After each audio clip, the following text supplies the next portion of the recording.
Hey investor friends, I'm Michelle Markey, and today's video is about how to succeed no matter what pandemic or recession we're in.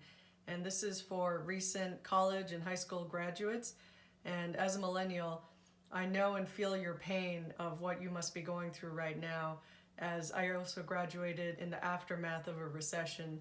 And I want to offer words of hope and action steps that young people can do to avoid becoming part of any lost generation. As we all know, coronavirus hit the US especially hard in spring of 2020, where many graduating seniors had job offers that got rescinded. And just like in the Great Recession and in its aftermath, it was a real struggle to find any jobs, especially ones that you think you deserve to work in after spending tens or hundreds of thousands of dollars in student loans just to have a college degree. And many of us had to find whatever menial jobs we could just to make some money, whether it was in retail or working in restaurants or finding other kinds of freelance or odd jobs that we could to make ends meet. But the key was to stay open-minded and try new things no matter what. So I know that it can be daunting trying to have an open mind when a lot of right now feels anxiety ridden, but that's the most important thing, is to stay open-minded to new opportunities and build your skills while making some money to pay off some student loans and get by. While young people are stuck at home, this is the time to get to know yourself and figure out what your competitive advantages are so you can make it in any market. And for example, you could do a free Holland Code RIASEC test that helps you match your personality to potential careers that you might be interested in pursuing. And then you can figure out what kinds of skills you need to build in order to pursue those kinds of careers and jobs. And if you're ever feeling stuck and hopeless, I encourage you to check out Angela Lee Duckworth's TED Talk on grit, which is about the power of passion and perseverance to achieve your long-term goals. And these are the kinds of qualities we're going to need to survive and succeed in any challenging market environment like we're in right now. The struggle of getting a respectable job or something that resembles a career continues to affect many young people, even if we graduated a while ago. And this situation has led the millennial generation to becoming known as the hustle generation. And it's taught us to become creative in identifying multiple income streams, because we can't always rely on a single income source from one job, because work won't always be steady.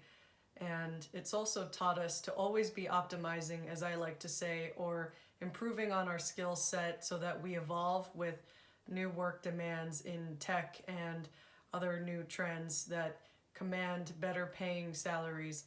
And I actually think that Gen Z is becoming the second hustle generation, and I've put together a chart as to what the class of 2010 and the class of 2020 were up against when it was the Great Recession versus the current coronavirus recession. And I use this table to compare some of what we're up against, but also later in this video have some suggestions as to what we can do to overcome some of the odds we're up against. This chart highlights some of what we have in common and what's different between 10 years ago and now. And I'm not going to judge which is worse, but some of the things that we have in common include how we had high levels of national unemployment, which also led to high unemployment for young people, which led to not so great economic growth.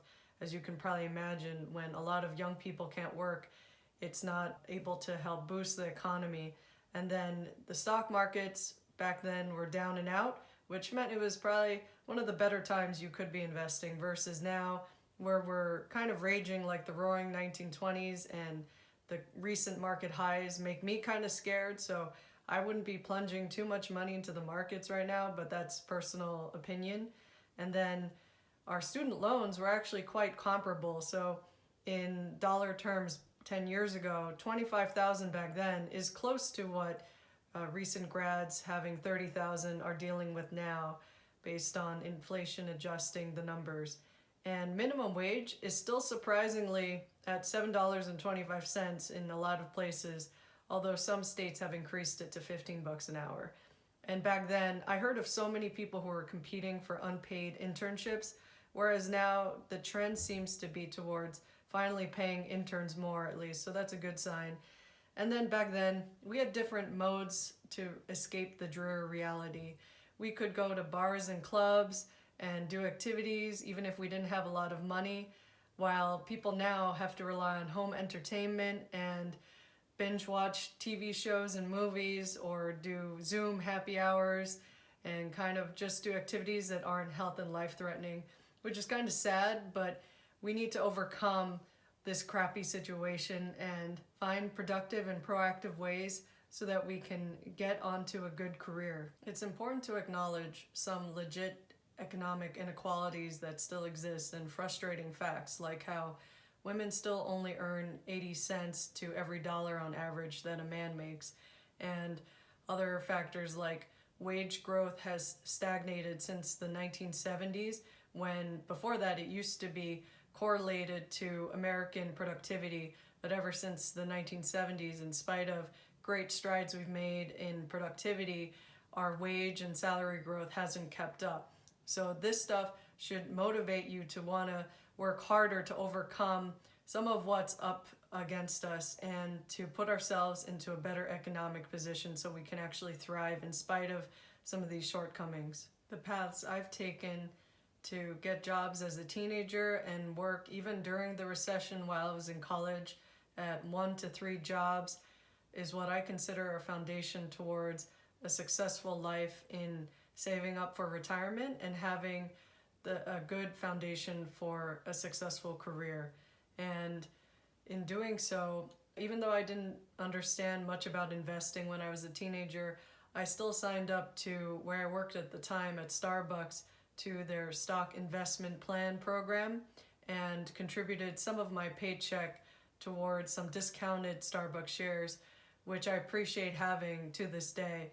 So I'm grateful that even though I didn't know what I was doing, I tried to make the right move and it's worked out. And I definitely suggest, if you have the opportunity to work at a public company, to participate in some of their stock purchase programs.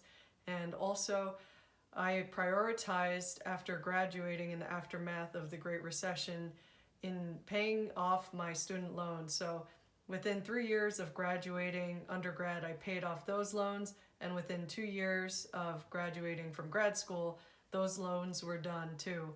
So those are some of the ways that I've considered getting onto a successful path of paying down loans and living a more financially fulfilling life. There are 2 more things that my parents encouraged me to do while I was prioritizing paying down my student loans, which were saving up for retirement.